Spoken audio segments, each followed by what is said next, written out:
Tiga kawanan pria bersenjata tewas setelah terlibat kontak senjata dengan anggota TNI dan polisi di Desa Gintung, Kecamatan Grunggrung, Kabupaten Pidie, Kamis dini hari. Ketiga pria yang ditemukan tewas masing-masing Ibrahim Yusuf, warga Desa Cerih Blangme, Kecamatan Delima, Kabupaten Pidie, Subki, warga Dusun Pulo, Kabupaten Aceh Utara, dan Yusriadi bin Rusli, warga Juluk, Kabupaten Aceh Timur. Dari tangan ketiga pria bersenjata ini, polisi menemukan satu pucuk senjata api laras panjang jenis AK-47, satu magazin AK-47, satu magazin M16, serta 106 butir peluru. Kini ketiga jenazah pria bersenjata itu ditempatkan di ruang jenazah Rumah Sakit Umum Kota Sigli.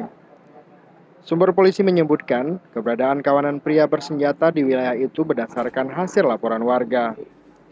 Warga mengaku melihat sejumlah pria memakai baju loreng dan hitam dengan menenteng senjata api di desa mereka.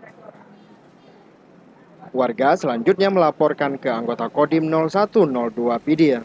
Atas informasi itu, anggota TNI dan polisi segera menuju ke lokasi. Sempat terjadi kontak senjata dalam penyergapan kawanan pria bersenjata ini.